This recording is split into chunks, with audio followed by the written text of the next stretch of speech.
Hi, this is Ken Adams, and welcome to the Valley View.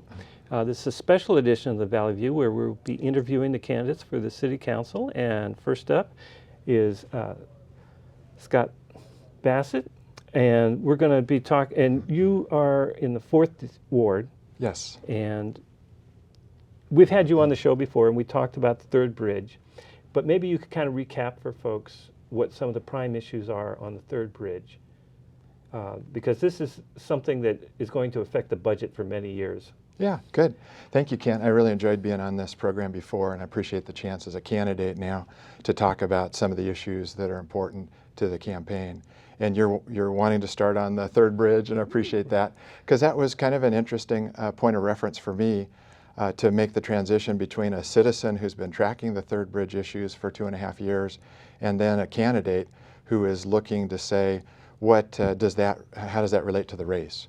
And what happens with the third bridge is it's proposed to connect across the Willamette River and be another alternative to go east and west across the Willamette River. And the proposed Salem alternative, is what they're calling it, would go from Pine Street, and then it would go into the river floodplain and not come out again until you get to the second exit in West Salem, Rosemont. And so it's a $400 million bridge. It would pretty much max out the borrowing capacity if it's funded primarily locally, like it has to be, because there isn't federal money, there isn't state money. Right. People aren't willing to have a gas tax increase. Vehicle registration fees is something that my opponent has said are a funding source, and I don't see that happening.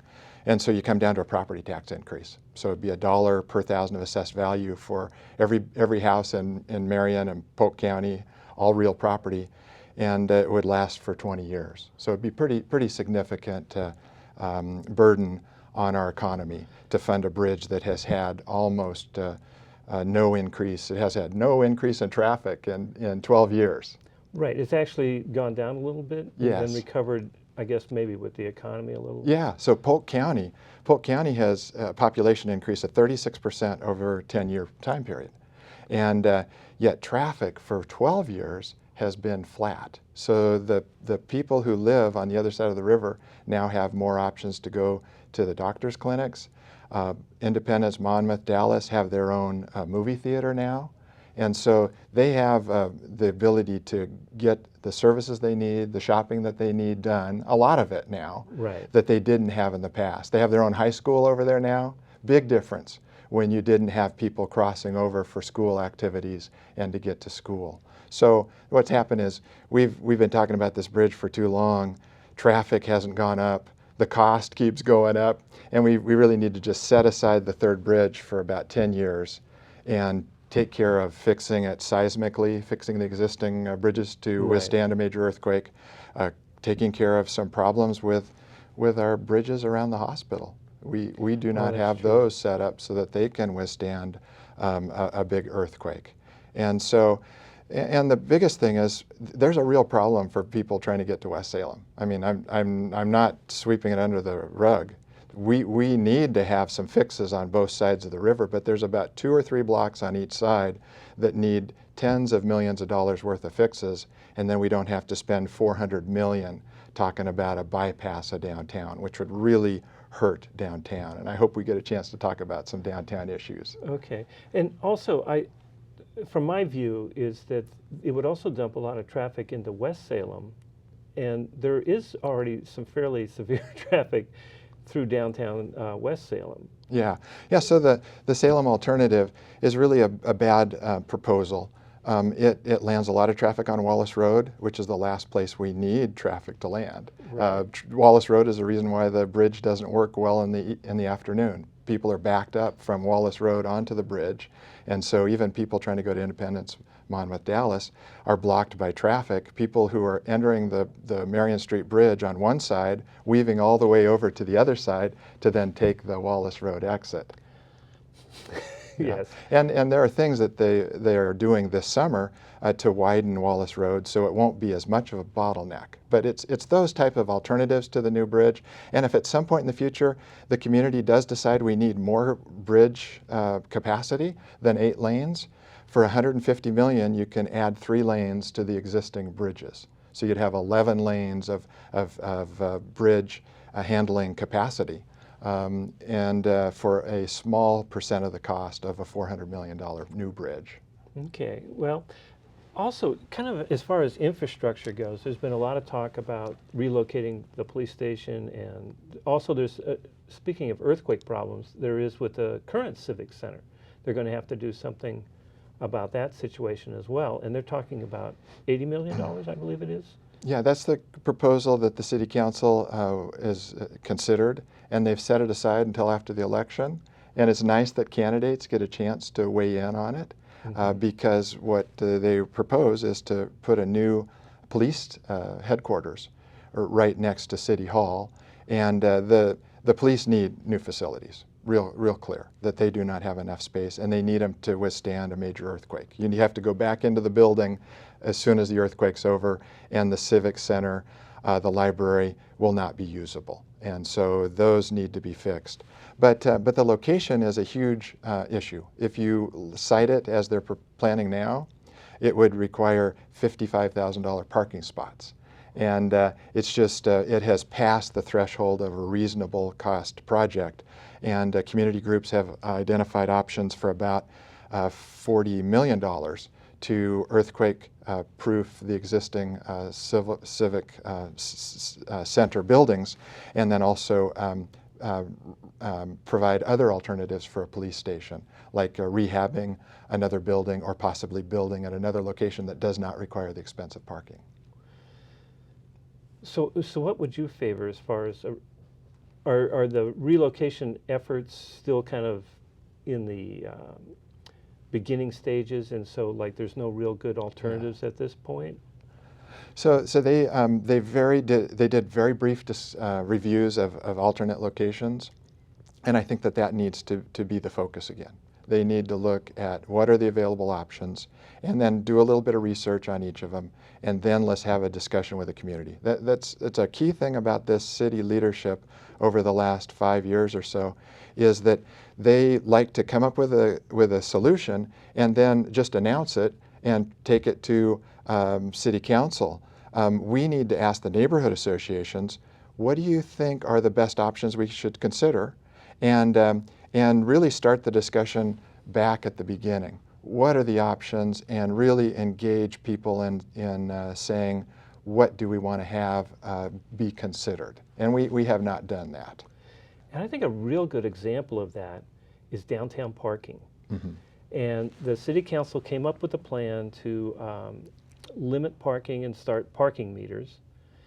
And all of a sudden, a lot of downtown businesses decided to take up an initiative to have so-called free parking.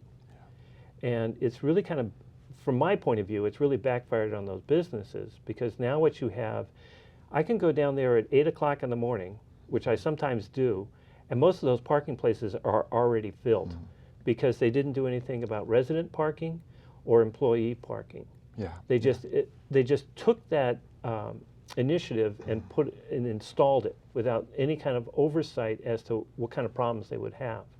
Yeah, parking in Salem is a mess. And right now, a 2-hour parking limit sounds pretty good again. You know, if we could just go back to 2 hours, and but what's fundamental is we need to have good enforcement. We need to have it so that employees aren't using the surface parking and able to park there forever. You know, I mean, they need to have options to pay for parking, and it needs to be available. And then when you get to the customers, this is where it gets really tough. I mean, downtown is trying to compete with regional malls. It's trying to compete with Lancaster, trying to compete with Kaiser Station and other locations. And so there needs to be available parking for folks in the short term, in my mind. You need short-term parking available. But, you know, as Salem continues to grow in the future, I think there is going to be the need to have more of an urban approach and say you will probably need parking meters eventually, but we need downtown businesses to be strong over the next few years. And having the ability to have free parking short-term, close by, is good, but we have to have enforcement. We've got to get the business owners off the street, taking advantage of those key customer locations, and we need to get the employees. We need a good enforcement program. I've worked at the state in downtown for 30 plus years, 32 years. And I've seen times in the past when you had police enforcement would follow people to see if they were Where are they parking. going? Yeah. Right. Are you going back to your employer? And they'd write you a good ticket. Mm-hmm. That got people's attention. They didn't do it anymore. We need to have good traffic enforcement in order to support our downtown businesses. And that includes residents of downtown too, because they're tying up a lot of the parking places now as well. Yeah, and you know, you have residential permits, and so you want to provide the incentive for downtown housing. Right. And I think downtown housing is a tremendous opportunity for Salem. We have this Capitol Mall, large number of large number of job opportunities, and we have some options. If I could mention some of Go those ahead. options, please. Yeah. Yeah. So in the current goals for the City Council, they have identified that there is a real good opportunity to have housing downtown, and they would locate it they would basically set it up so that it was right down about a block away from the Capitol Mall, pretty much between the Capitol Mall and the downtown business area where the Greyhound bus depot is. There's a block on each side of the Greyhound bus depot that includes the Statesman Journal's headquarters, which they have for sale. Those 3 blocks would be perfectly located, and the council goals identify that we want to start looking at some housing options. The City Council, I encourage very strongly what they've identified in their annual plan. That is a tremendous opportunity. Another tremendous opportunity for housing downtown. Now that we've got Boise Cascade kind of set in motion, Right. We can turn our attention to the other jewel of riverfront property, and that is north of downtown. So the North Riverfront, once you get to the Union Street Bridge that's now bike and pedestrian, and you go the next mile all the way up to Pine Street, that is Salem's future to connect to the riverfront. You have the ability to have spots where you could go out and eat dinner and look at the river. You can do shopping. You could have more housing down there.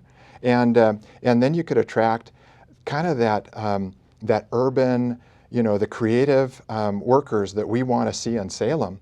They would love to be able to have the amenities of like a Hawthorne district along the riverfront. And so I think that there's just tremendous potential for Salem to be known as a riverfront urban area. And I, be my dream someday to walk on a boardwalk and be able to go into the different businesses along the way. Yeah, because mostly that's like warehouse and kind of industrial at this point. Yeah, it's like this when we had the steamboat travel, and it's great that we have the stern wheeler down there now. Yeah. But when our commerce was based on the riverfront, we haven't changed the buildings much since that point. And so we need to reinvent our riverfront on the north side. And I think that Salem will be able to just be on the map for everybody. The people who live here will be proud, and people who are now commuting from Portland to go to jobs in our downtown will say, hey, I really like the place, like this building we're in now. It has retail on the ground floor, it has office in the second floor, and then it has 3 floors of residential. Let's replicate that downtown and build the strength of our downtown economy. And that would be really useful, because a lot of people talk about climate change and what the impact could be. And one of the things I see is the fact that we need to have jobs and people in the same mix where you can walk to your job or bike, that you don't have to drive a car necessarily to your job. And so the more residential you have downtown, the better off you are, I think. Yeah. Well, Salem, 10 years ago, set aside the Salem Futures planning effort and replaced it with a Vision 2020 effort. And what happened is we have put ourselves backwards by about 10 years. We need to go back to having a sustainability or an environmental commission, and now it would be called a sustainability commission. And it would be able to look at issues like the third bridge, look at issues like downtown housing, and have the perspective to say, what do you do for the long-term energy needs of the economy and our community? And what about making it attractive for the young creative generation? I say let's put together a task force of people 30 years and under in age, and let's ask them to say, what do you want in Salem in order to be able to be really proud to live in Salem? Well, I know my daughter, who fits into that age group, when she was living with us, she really liked going downtown to a lot of the clubs and like that, and it was, to her, it was kind of lively, and it was, she didn't have to drive. She could walk home easily from downtown, and she kind of liked that because then she didn't have to worry about, having a few drinks and then driving. So, but the other issue that kind of has come up recently that talks, when we were talking about how the city council comes up with these plans, but they don't have a lot of input at the beginning, is the North Campus situation, where it seems like they want to develop it into something that's not necessarily going to fit with the community that's already there, and they haven't even talked to the community, from what I gather. Yeah.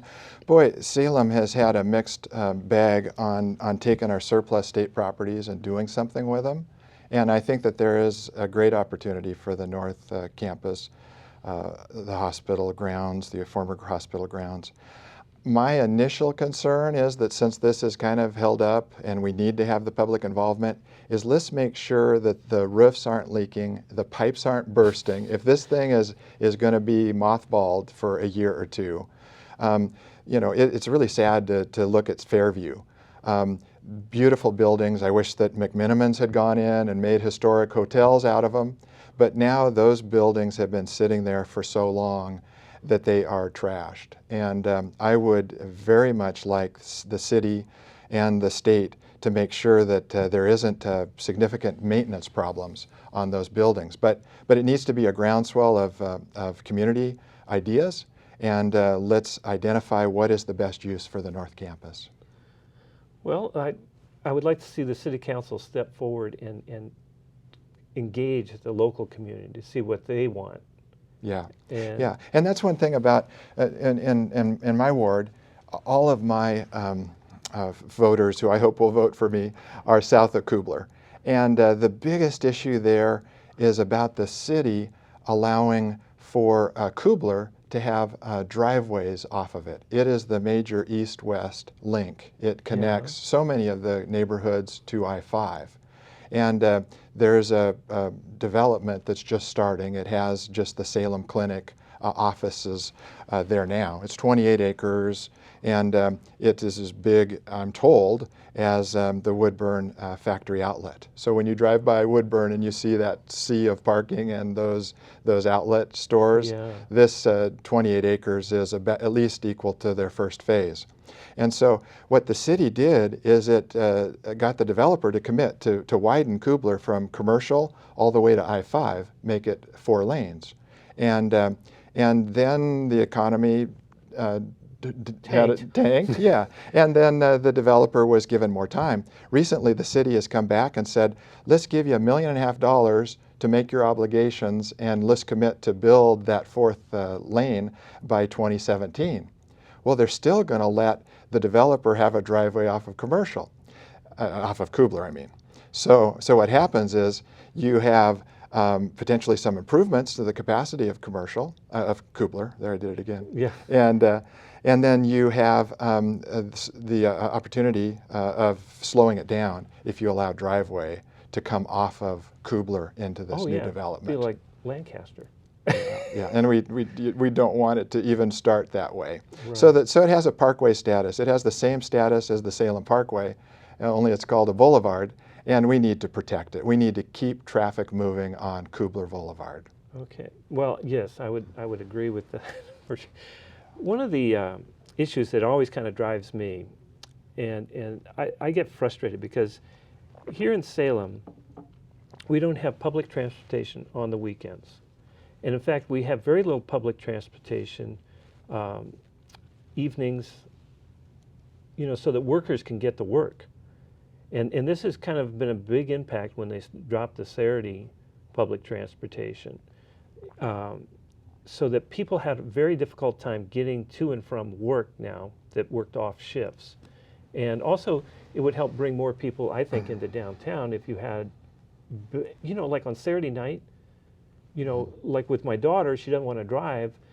Well, if you had public transportation Saturday evening, you'd be much better off. And instead of spending that 400 odd million on a bridge, maybe they could donate some of that, or point some of that money to getting more fully developed public transportation. And I really like to lead that in with climate change, because that is going to become, cheap energy is not going to be here forever. And we can see the end in sight. So we need to start thinking about these things now rather than building infrastructure as if it's going to go on forever. Yeah.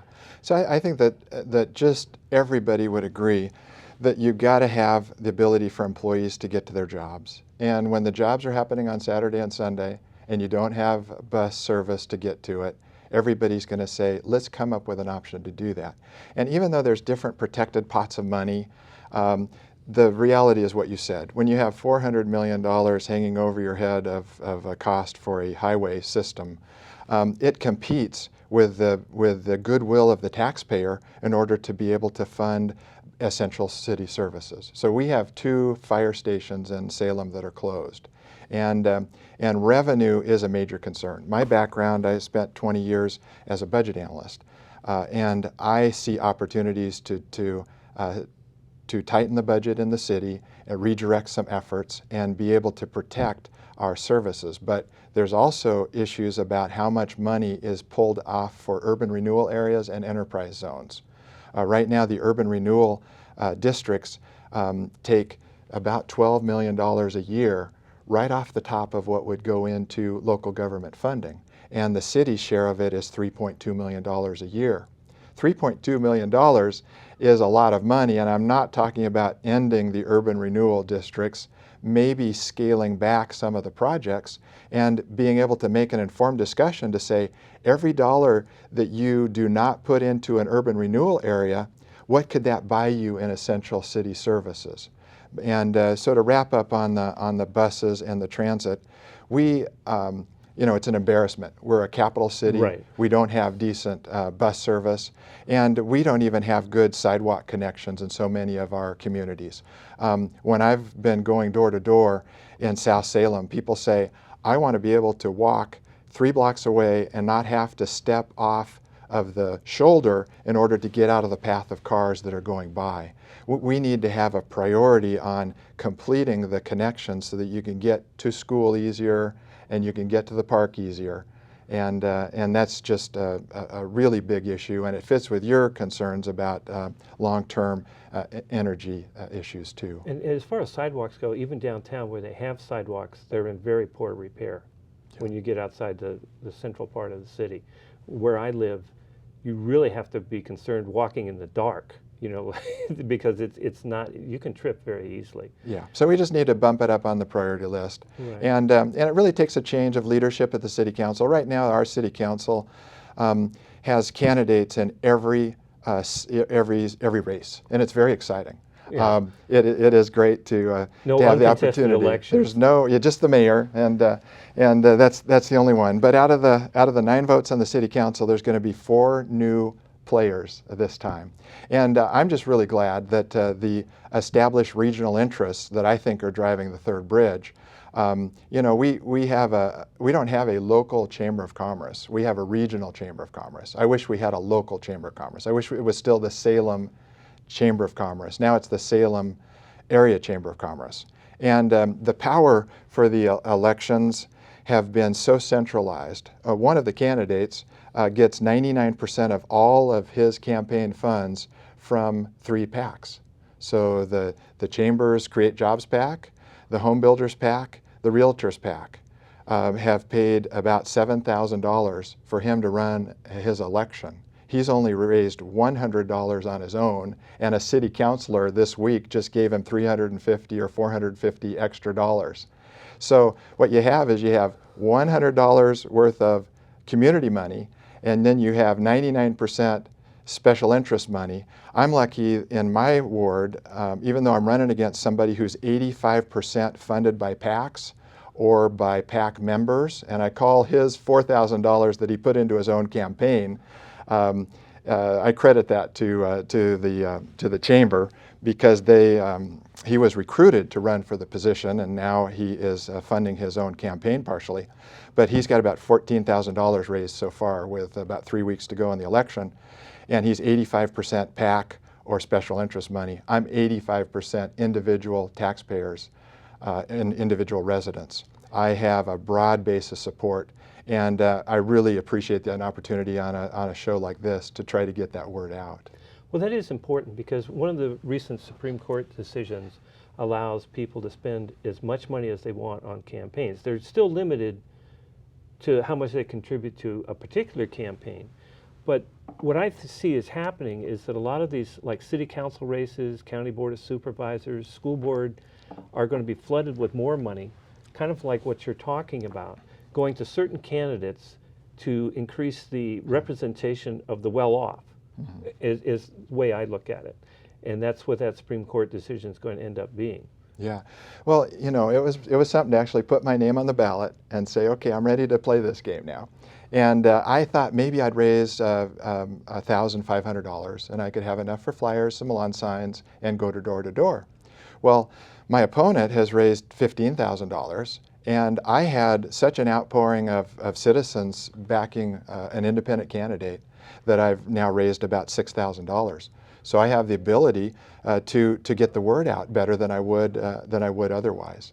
And so it is a very exciting time for voters in Salem this election, because you have an option on every race that is for city council seat.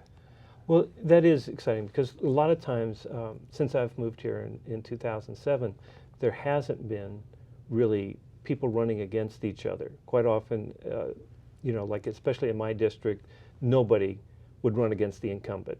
Yeah. And that was just the way things usually worked out. Boy, it's hard to run a campaign when it's a volunteer effort, and it takes a lot. When you're running against, you know, there's 4 candidates that are supported by the Chamber's PAC, and they all have the same campaign consultant. So the campaign consultant has made similar brochures for them.